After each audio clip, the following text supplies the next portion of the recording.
Harry Kane is on a collision course with Tottenham, insists Neville.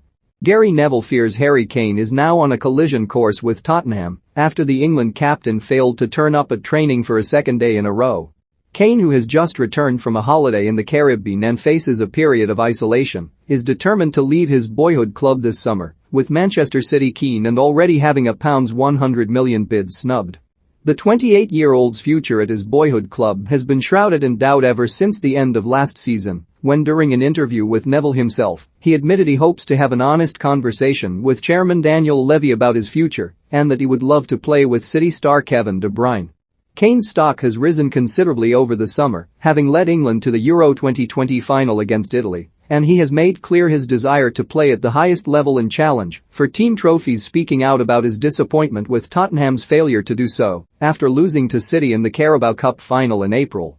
Speaking to Sky Sports, Neville, who coached Kane during his stint with the England team, admitted there was no excuse for Kane to miss training and urged him to return, but conceded that there had to be a massive reason for him to do so because he was such a model professional. If Harry Kane was meant to report to pre-season training with Tottenham on Monday, then he should have come back, he said. You can never advocate any player not turning up for training, it's as simple as that. You've got to turn up and you've got to do your job. However, I've worked with Harry and I can't think of a more professional footballer that I've ever seen. He does everything right, so he must be seriously annoyed.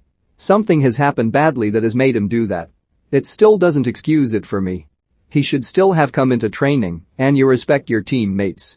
You still have to go and stand with them and sit in the dressing room, but it's clear now that there's a collision course.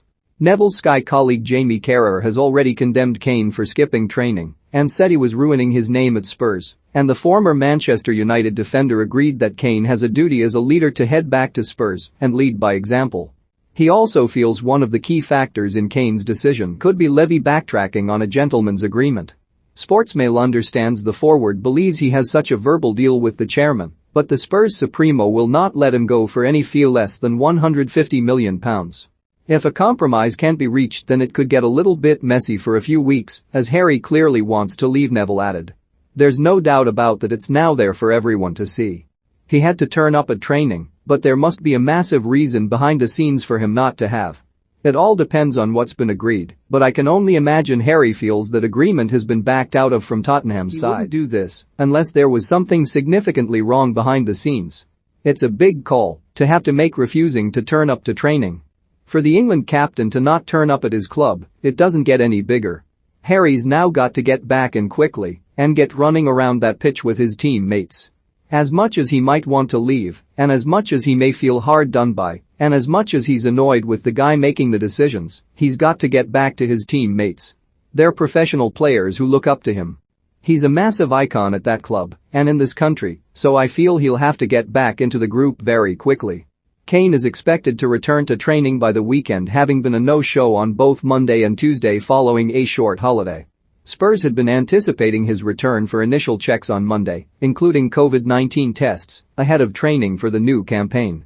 The 28-year-old, whose absence is likely to cost him a fine, has already communicated his wish to leave Spurs and is planning to reiterate that decision to the club in a meeting this week. But his latest move to skip training has only strengthened Spurs chairman Daniel Levy's determination to hang on to Kane. City are the frontrunners to land Kane, with Manchester United and Chelsea both keen, and the Etihad outfit are hoping to snap up both the star striker and Aston Villa midfielder Jack Grealish. Kane set the touch paper alight for his exit earlier this summer when he suggested Levy might want to sell him for £100 million. The striker, who has netted 221 times in 336 games, said, "I don't know, I mean Levy, might want to sell me," Kane said in a conversation Neville for Sky bets the overlap. He might be thinking, if I could get £100 million for you, then why not? Do you know what I mean? I'm not going to be worth that for the next 2 or 3 years. But his new boss Nuno Espirito Santo has been quick to dispel any rumors that Kane could be sold this season, saying he was our player. Harry is our player, period. No need to talk about anything else, the Portuguese coach said. Harry is one of the best players in the world, that says it all. I have no doubts in my mind. What I wish is for Harry to recover well, to have a good rest, and when he arrives he will feel that every one of us has to commit ourselves to become better. We are very ambitious people and we want to do it well, and no doubts on Harry on that.